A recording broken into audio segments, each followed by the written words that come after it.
کچھ چیزیں ایسی، میں مختلف شہروں میں جاتا ہوں، جس شہر میں گئے وہاں لوگوں نے یہ کہا جناب یہاں جو مولانا ہے نا، بعض لوگ یہ باتیں بڑی چسکے لے کے سنتے ہیں، یہاں جو مولانا ہے نا وہ کچھ نہیں کرتے، آپ بڑے اچھے ہیں، یہاں جو پیر صاحب ہیں وہ بڑے گڑبڑ ہیں، آپ بڑے اچھے ہیں۔ تو میں ان سے کہتا ہوں کہ میں اس لیے اچھا ہوں کہ میں تھوڑی دیر کے لیے آیا ہوں، میں نے چلے جانا ہے۔ اور دوسری بات یہ کہ مجھے آپ جتنا مرضی اچھا کہہ لیں، میں نے رخصت ہو جانا ہے 2-3 گھنٹوں کے بعد۔ یہاں جس آدمی کا آپ شکوہ کر رہے ہیں نا، آپ اس کو جنازے کے لیے خبر کریں نہ کریں، اسے پتہ چل گیا نا محلے میں جنازہ ہو گیا، تو اسے کوئی کام بھی ہوا تو اس نے کہنا یار نہیں محلے میں فوتگی ہوگی، میں نے جنازہ پڑھانا ہے، اس نے جانا نہیں۔ تو کمزوریاں تو سب جگہ ہوتی ہیں، لیکن ان کمزوریوں کی وجہ سے آپس میں بغض پیدا کر لیا جائے گا۔ اور پھر کمال بات ہے نا کہ اپنی ساری کمزوریوں سمیت اپنے آپ سے پیار ہے، اپنے آپ سے محبت ہے، اور دوسرے کی ایک کا پتہ چل جائے تو ہمیں گھن آنے لگ جاتی۔ تو حضور نے خطبہ حجت الوداع کے موقع پر یہ بات ارشاد فرمائی۔ دوسرا حضور نے فرمایا لوگوں یاد رکھنا، یہ خطبہ حجت الوداع میں نبی پاک نے فرمایا، یہ حضور خطبہ دے رہے ہیں، اور اس وقت دے رہے ہیں جب حضور صحابہ کو بتا چکے ہیں کہ یہ آخری ملاقات ہے، جو دور دراز سے آئے ہیں ان کو بتایا ہے کہ یہ میری تمہاری جو مجلس ہے، جو محفل ہے، جو تم سے بات ہو رہی ہے، یہ آخری ہے۔ محبوب فرمانے لگے لوگوں یاد رکھنا قیامت قائم ہوگی۔ ان جملوں کا حسن ملاحظہ کر لیں۔ فرمایا قیامت قائم ہوگی، تم اپنے رب سے ملاقات کرو گے، اور فرمایا تمہارا رب تم سے تمہارے اعمال کے بارے میں پوچھے گا۔ یہ خطبہ حجت الوداع میں کریم نے فرمایا، صبح تم اٹھے کیا عمل کیا، اللہ پوچھے گا۔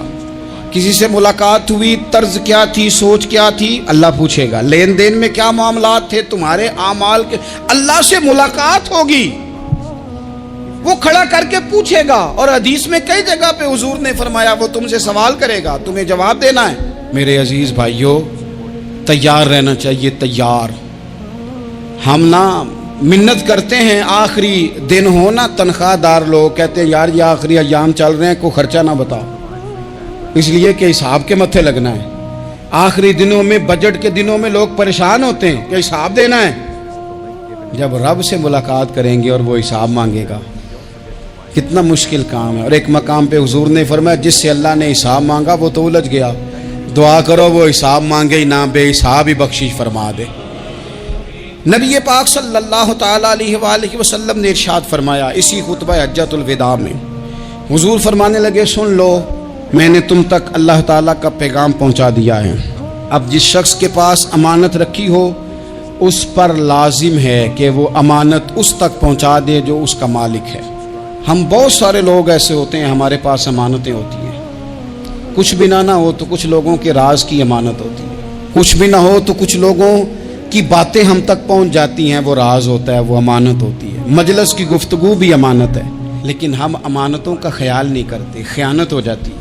بہت محتاط ہو کر اپنی زندگی میں امانتوں کا خیال کیا جائے۔ یا ایھا الذین آمنوا لا تخونوا اللہ والرسول وتخونوا اماناتکم وانتم تعلمون۔ اللہ فرماتے ہیں ایمان والو، نہ رب سے خیانت کرنا، نہ رب کے رسول سے خیانت کرنا، نہ آپس میں ایک دوسرے سے خیانت کرنا، جانتے بوجھتے ہوئے یہ کام نہ کرنا۔ وانتم تعلمون، جانتے ہو، تمہیں پتہ ہے۔ کبھی بھی بددیانتی کا مظاہرہ نہ کریں اپنی زندگی میں، کبھی بھی۔ اور یہ بھی یاد رکھ لیں، بچوں کو کیا پتا کہ ہمارا ابا حلال لا رہا ہے کہ حرام لا رہا ہے، آپ لا رہے ہیں نا، تو وہ تو بیچارے بھولے پن میں کھا رہے ہیں، تو حساب آپ نے دینا ہے۔ جنہ لی تو پاپ کمائے ہن کتھے نہیں ہو تیرے کر دے، بلا نا۔ تو بچوں کا تو یہ معاملہ ہے بھائی، اللہ ماشاءاللہ کہ وہ وقت پہ ہی، شادی کے 10-15 دن کے بعد ہی ان کو پیغام مل جاتا ہے کہ اگر ہمارا علیحدہ گھر ہو تو میں مرضی سے سجاؤں، تو میں مرضی سے سنواروں، تو میرا کوئی مطلب اپنا سلسلہ ہو، تو بڑے ٹائم پہ ساری باتیں شروع ہو جاتی ہیں، وہ تو معاملہ ہی بالکل اور ہے۔ تو بالکل کسی بھی امانت میں کبھی بھی خیانت کرنے کی کوشش نہ کریں، اور یاد رکھیں مال حرام جہاں آتا ہے وہاں بڑی تباہی آتی ہے، جہاں لوگ بددیانت ہو جاتے ہیں وہاں معاملات بڑے خراب ہو جاتے ہیں۔ اللہ تبارک و تعالی دیانتداری کی توفیق عطا فرمائے۔ حضور نے خطبہ حجت الوداع کے موقع پر فرمایا میں نے آج جاہلیت کے سارے سود ختم کر دیے۔